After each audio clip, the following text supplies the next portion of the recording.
વિદ્યાર્થી મિત્રો, શ્રી સ્વામિનારાયણ હાઈસ્કૂલ મેદપુરના ધોરણ 10 ગણિતમાં પ્રકરણ 14 આંકડાશાસ્ત્ર અત્યારે ચાલી રહ્યું છે, જેનો ભાગ નંબર 6. ભાગ નંબર 1 થી 5ની અંદર આપણે બહુ ડિટેલની અંદર મધ્યક વિશે ચર્ચા કરી અને આ પ્રકરણની અંદરથી વિદ્યાર્થી મિત્રો ખૂબ ધ્યાનપૂર્વક કામ કરીશું કે જેની અંદર કુલ 6 ગુણનું ગુણાંકન છે, જેમાંથી એક ગુણ જે છે ની ખાલી જગ્યા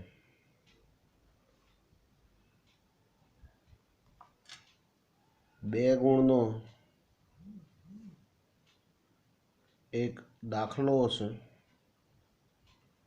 અને બીજો એક 3 ગુણનો એક દાખલો હશે. ખાસ આ વસ્તુ ધ્યાન રાખશો કે એક ગુણની ખાલી જગ્યા જે છે એની અંદર નાના નાના સૂત્રો અને તેમાં આવતા પદોની માહિતી મધ્યક, મધ્યસ્થ અને બહુલકની અંદરથી આપણે ગણવાનું રહેશે. 2 ગુણનો ટૂંકો દાખલો હશે અને 3 ગુણનો મોટો દાખલો હશે, જેની નોંધ લઈશું. વિદ્યાર્થી મિત્રો, હવે આપણે આગળનું કામ કરવા જઈ રહ્યા છીએ ત્યારે વર્ગીકૃત માહિતીનો બહુલક, જેને ઝેડ તરીકે ઓળખાવીશું. અને જેમ દરેક દાખલા ગણવા માટેનું એક સૂત્ર હોય એમ અહીંયા ઘડી પણ જો ધ્યાનથી જોશો તો બહુલકનું એક સૂત્ર છે, L plus F1 minus F0 છેદમાં 2F1 minus F0 minus F2 ગુણ્યા H. આ દરેકે દરેક પેરામીટર જે છે લખેલા છે એની અહીંયા ઘડી ખૂબ સરળતાથી ને સમજી શકાય એવી ડિસ્ક્રિપ્શન તમને આપેલું જ છે, કે જ્યાં L બરાબર બહુલકીય વર્ગની અધસીમા, F1 બરાબર બહુલકીય વર્ગની આવૃત્તિ, F0 બરાબર બહુલકીય વર્ગના આગળના વર્ગની આવૃત્તિ, F2 બરાબર બહુલકીય વર્ગની પાછળના વર્ગની આવૃત્તિ અને H એટલે વર્ગ લંબાઈ.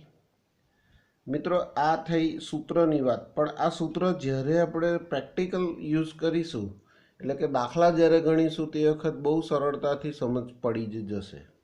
અને સૌથી સહેલામાં સહેલો ટોપિક આ પ્રકરણની અંદર બહુલક છે, પણ શરત એક છે કે તમને સરવાળા, બાદબાકી, ગુણાકાર અને ભાગાકારની જે બેઝિક પ્રક્રિયા જે છે એ તમને આવડવી જોઈએ. ત્યાર પછી બહુલક નક્કી કરવા માટે તમને પરીક્ષાની અંદર આડો કોઠો આપ્યો હશે રકમ સ્વરૂપે. તો જો આડો કોઠો આપેલો હોય તો એને ઊભો કરી દેવાનો, જેમ આપણે મધ્યકની અંદર જે કર્યું હતું એ જ કામ અહીંયા આગળ કરવાનું છે. સૌ પ્રથમ એનું પહેલું સ્ટેપ કે સૌ પ્રથમ જે તમને આવૃત્તિ આપેલી હશે એ આવૃત્તિનું સૌથી મહત્તમ અથવા તો વધુમાં વધુ આવૃત્તિ કઈ છે એ આપણે શોધવાની છે. અને ત્યારબાદ એનો જે વર્ગ હોય એ વર્ગ પણ આપણે શોધવાનો છે. જે વધારે આવૃત્તિવાળો વર્ગ આપણે શોધ્યો છે એને આપણે બહુલકીય વર્ગ તરીકે ઓળખાવીશું. આ ખાસ ધ્યાન રાખજો. આ 2 સ્ટેપ ઉપરથી જ પછી તમને આ બધા મુદ્દાઓ તમને અંદરથી મળશે, જેની ખાસ નોંધ લઈશું. મિત્રો, આ દાખલાઓની અંદર એક વસ્તુ આપણે સમજી લેવાની છે અને માની લેવાની છે કે અહીંયા ઘડી જાય H તમને કયો વર્ગ લંબાઈ, એવું માની લઈએ છીએ કે તમને જે કોઈ પણ દાખલા આપવામાં આવશે અથવા તો ગણવામાં આવશે અત્યારે, તો એ તમામની વર્ગ લંબાઈ સમાન આવૃત્તિ વિતરણ થયેલું છે એવું માની લઈએ છીએ અને જોઈશું એટલે ખ્યાલ આવશે. ચાલો હવે સ્વાધ્યાય 14.2નો દાખલા નંબર 1. જો મિત્રો અહીંયા આગળ તમને રકમ ચોપડીની અંદર આ જ રીતે આપી છે, હું અહીંયા આગળ ચોપડી બતાવું છું તમને. સ્વાધ્યાય 14.2 પાન નંબર 240 ઉપર તમને આપેલું છે. એમાં લખ્યું છે, નીચેનું કોષ્ટક 1 વર્ષ દરમિયાન એક દવાખાનામાં દાખલ થયેલા દર્દીઓની ઉંમર દર્શાવે છે. આ ઉંમર આપી છે. ઉંમર એટલે પહેલું જે લાઈન હોય મેં તમને કહી હતી, પહેલી જે રો હોય એને આપણે વર્ગ તરીકે સ્વીકારીશું અને બીજી જે છે દર્દીઓની સંખ્યા, જેને આપણે આવૃત્તિ તરીકે સ્વીકારીશું. ઉપર આપેલ માહિતી માટે બહુલક અને મધ્યક શોધો અને કેન્દ્રીય મધ્યવર્તી સ્થિતિમાનના બે માપોની સરખામણી અને અર્થઘટન કરો. વિદ્યાર્થી મિત્રો, ખાસ આ પ્રકરણ અને આ સ્વાધ્યાય માટે હું તમને અત્યારથી કહી દઉં છું કે જ્યાં તમારે મધ્યક શોધવાનું આવશે એ આગલા વિડીયોઝની અંદર મેં તમને ખૂબ જ સરળતાથી અને ખૂબ મહેનતથી એ તમને શીખવાડેલું છે, જેથી આ પ્રકરણની આ સ્વાધ્યાયની અંદર જે તમારે મધ્યક શોધવાનું આવે તે જાતે કરવાનો રહેશે, જે તમને બહુ સરળતાથી આવડશે જેવી મને ખાતરી છે. જો અહીંયા આગળ ધ્યાનથી જોશો તો આ રીતનો આડો કોઠો આપ્યો છે, મેં એને ઊભો કરી દીધો છે, એટલે આ રીતનું એક રચના તૈયાર થશે. હવે અહીં લખ્યું કે ઉંમર વર્ષમાં, જેને મેં વર્ગ તરીકે લીધું, અને દર્દીઓની સંખ્યા જેને એફઆઈ કહી, એટલે 5 થી 15, 15 થી 25, 25 થી 35, 35 થી 45, 45 થી 55, 55 થી 65. ઓકે, જો એ ધ્યાનથી જોશો તો એની આવૃત્તિ વિતરણ એટલે કે એચ જે છે, એટલે કે વર્ગ લંબાઈ બધાની એક સરખી છે, તો 15માંથી 5 જાય તો કેટલા આવશે? 10-10નો ફેર પડે છે બધામાં. ઓકે, એટલે એચ બરાબર તૈયાર થઈ ગયો, વર્ગ લંબાઈ 10 થઈ. ચાલો, હવે મેં તમને હમણાં જ આગળ સમજણ પાડી આ જ વિડીયોમાં કે આપણા બે સ્ટેપ મુખ્ય છે, કે આ તમારી જે આવૃત્તિ જે છે આ રીતે ઊભી ગોઠવશો એટલે તમને તરત જ અંદાજ આવી જશે કે અહીંયા ઘડી તમારે સૌથી વધારે આવૃત્તિ પહેલી શોધવાની છે, પહેલું સ્ટેપ. તો આમાંની પહેલી મોટામાં મોટી તમારી આવૃત્તિ જે છે એ કેટલી છે? 23 છે. આ ધ્યાન રાખજો. તો 23 વાળું જે છે એની નીચે હું આવી રીતે કાલ્પનિક એક રેખા દોરતો છું. ઓકે, હવે તમે ધ્યાનથી જો સમજ્યા હોય તો જે વર્ગની આ જે સૌથી વધારે આવૃત્તિ જે છે, અહીંયા આગળ લખી દઉં કે મહત્તમ આવૃત્તિ 23 છે. આ લખવાનું જ છે, બધાને ફરજિયાત લખવાનું છે. એટલે મહત્તમ આવૃત્તિ કેટલી આવી? 23 આવી. તો જે આપણી વ્યાખ્યા મુજબ કે જે વર્ગની અંદર અથવા આવૃત્તિ વિતરણમાં મહત્તમ આવૃત્તિ જે હોય એ વર્ગને આપણે શું કહીશું? બહુલકીય વર્ગ કહીશું. એટલે એનો બહુલકીય વર્ગ કયો? 35 થી 45. ઓકે, એટલે હવે આપણો જવાબ જે છે ને એ લગભગ આટલાની વચ્ચે જ આવવો જોઈએ, એ ધ્યાન રાખજો. એ આપણને નજીક પહોંચાડે છે. હવે ચાલો, હવે એલ હું અહીંયા એક વખત સૂત્ર લખી દઉં એટલે મને અંદાજ આવશે કે મારે કયા કયા વસ્તુની જરૂર પડવાની. બહુલક બરાબર એલ પ્લસ, સૂત્ર શું હતું? F1 માઇનસ F0 ભાગ્યા 2F1 minus F0 minus F2 કૌંસની બહાર H. ઓકે, જો હવે H મળી ગયો પહેલો. હવે મેં તમને કહ્યું કે એલ શું હતું? તો કે જે બહુલકીય વર્ગ હતો એની અધસીમા. અધસીમા એટલે જે પહેલું હોય તે. એટલે કેટલા છે? એલ બરાબર કેટલા લખું? કેટલા છે? 35. તૈયાર? ચલો, આ કામ પણ તૈયાર થઈ ગયું. હવે F1 એટલે શું? તો કે જે હું પહેલાં આવું લખી દઈશ કે F0, F1, F2. આ સરળતા રહે એટલા માટે કે અહીંયા ઘડી તમે જે વર્ગ મેક્સિમમ તમે લીધો છે એને હું F1 કહું છું. એ બહુલકીય વર્ગની આવૃત્તિ આપણે પેલા ડિસ્ક્રિપ્શનમાં જોયું હતું એ પ્રમાણે કે F1 બરાબર શું? તો કે બહુલકીય વર્ગની આવૃત્તિ. એટલે કેટલી આવશે? 23. તો F0 કોને કહ્યો હતો? તો એના આગળના વર્ગની એટલે ઉપરના વર્ગની. ઉપરના વર્ગની કેટલી છે? 21. અને F2 એટલે શું? તો કે બહુલકીય વર્ગના પછીની અથવા તો નીચેની. કેટલી છે? 14. તૈયાર? મિત્રો, આટલું તમને મળશે એટલે તમારે આ સૂત્રના આધારે ઘણું બધું કામ સરળતાથી તમે કરી શકશો. અને મિત્રો, આ ખાસ ધ્યાન રાખીએ કે આ દાખલો જે છે એ મારી દ્રષ્ટિએ 2 માર્કની અંદર પૂછાય એવી ગણતરી છે. જેથી મેં હમણાં તમને કહ્યું કે એક ખાલી જગ્યા હોય, એક 2 માર્કનો દાખલો હોય અને એક 3 માર્કનો દાખલો હોય. તો તો હવે ખાસ ધ્યાનથી સ્ટેપ બાય સ્ટેપ આપણે સમજતા જઈએ. સૂત્ર લખ્યા પછી કિંમતો બધી મૂકી દો. એલની કેટલી આવી છે? 35 આવી, પ્લસ F1 કેટલા આવ્યા? 23, માઇનસ F0 21 છેદમાં 2, F1 કેટલા? 23 માઇનસ 21 F0 અને F2 કેટલા છે? તો કે 14 અને ગુણ્યા H કેટલા છે? તો કે 10. ઓકે, તો ચલો આ 35 વત્તા જેટલું સરળ બને એટલું બનાવતા પ્રયત્ન કરો. 23માંથી 21 જાય તો 2, અંશમાં 10 છે એટલે હમણાં 10 અહીં લખી નાખું. પછી નીચે શું રહ્યું? 46 માઇનસ આ બંનેનો સરવાળો કેટલો થશે? 35.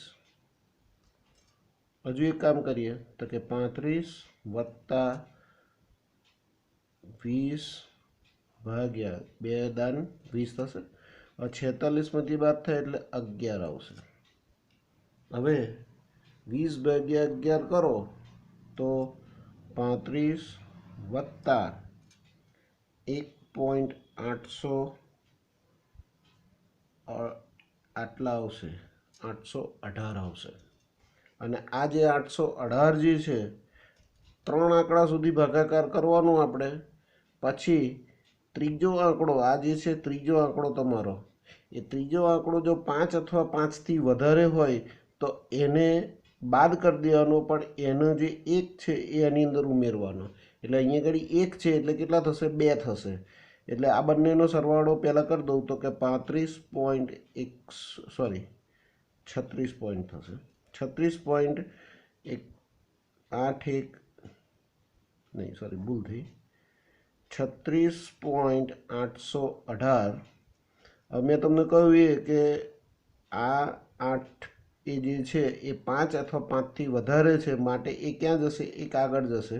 એટલે તમારો જવાબ કયો આવશે? તો કે બહુલક બરાબર 36.82. ઓકે, એટલે આ બહુ સરળ દાખલા, સિમ્પલ અને ધ્યાનપૂર્વક ગણશો તો બહુ સરળતાથી તમને આવડી જશે. પણ મિત્રો આ ખાસ યાદ રાખીએ કે 20/11 એ કેવી રીતે એ તમારે કરવાનું છે એ ખાસ ધ્યાન રાખજો. પણ ખાસ અહીંયા કે સ્ટેપ ફરીથી એક વખત જોઈ લઈએ. રકમ તમને જે આડી આપી છે એને ઊભી કરી દીધી. પછી મહત્તમ આવૃત્તિ, બહુલકીય વર્ગ લખ્યો, સૂત્ર લખી અને આ રીતે પેરામીટર્સ બનાવો.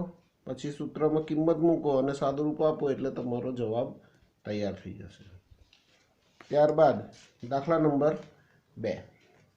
તો દાખલા નંબર 2ની અંદર પણ એવું જ છે કે આયુષ્ય કલાકમાં અને આવૃત્તિ વર્ગ તરીકે લીધો અને FI તરીકે. વર્ગ તમારો 0 થી 20 છે, 20 40, 40 થી 60, 60 થી 80, 80 થી 100, 100 થી 120.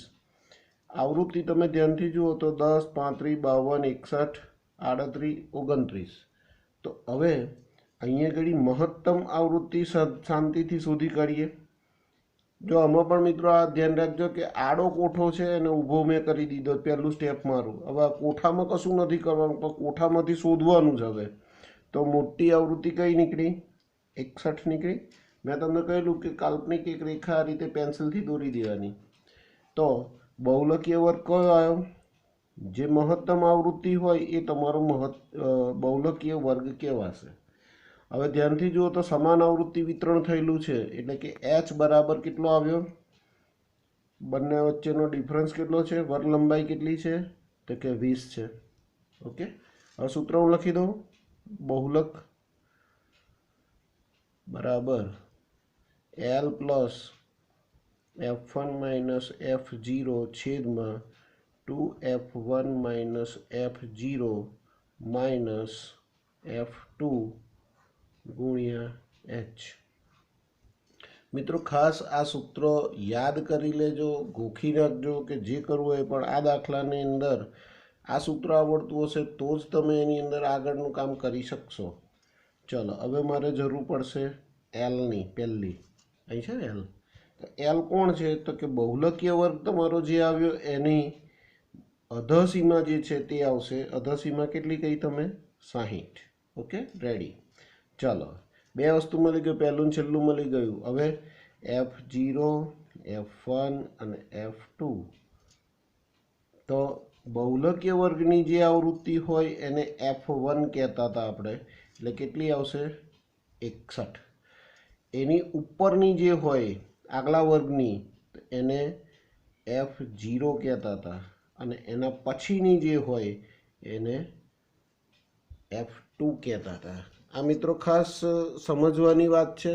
એટલે તમને ખૂબ સરળતાથી ધ્યાનપૂર્વક દાખલા તમે પ્રેક્ટિસ કરશો તો તમારે થઈ જ જશે, મને વિશ્વાસ છે. ચલો, બહુલકમાં હવે કિંમત મૂકી દો સૂત્રની અંદર. તો સૂત્રની અંદર કિંમત મૂકતા શું મળશે આપણને? પહેલો L કેટલો છે? 60 છે, વત્તા શું છે? F1 61, F0 52 છેદમાં 2 61 માઇનસ કેટલા થયા? F0 52 માઇનસ F2 કેટલા છે? 38 ગુણ્યા H કેટલા છે? 20 છે. તો કેટલા થશે? 60 વત્તા, જેટલું સરળ થાય એટલું કરતા જવાનું છે. મેં તમને આગળ પણ કહ્યું હતું કે 61માંથી 52 જાય તો કેટલા રહેશે? 8 ને 1 9, ઉપર ગુણ્યા 20 છે ને, તો 20 રાખીએ, છેદમાં 61 દુ 122 આ થશે, માઇનસ આ બંનેનો સરવાળો કેટલો થશે? 8 ને 2 10 ની 0, બધી પડી 1 9. ઓકે, તો હવે કેટલા થશે? આ 60 વત્તા 9 ગુણ્યા 20 ભાગ્યા આ બંનેની બાદબાકી જો કરીશું તો 10 ને 22 32 થશે. હવે જેટલું સરળ થાય એટલું કરતા જઈએ તો ખ્યાલ આવશે. 10 દુ 20 એટલે અહીંયા ઘડી આવશે 10, અને અહીંયા ઘડી આવશે 16 દુ 32, એટલે કેટલા થશે? 60 વત્તા 90 ભાગ્યા 16. હવે જો 90 ભાગ્યા 16 કરશો,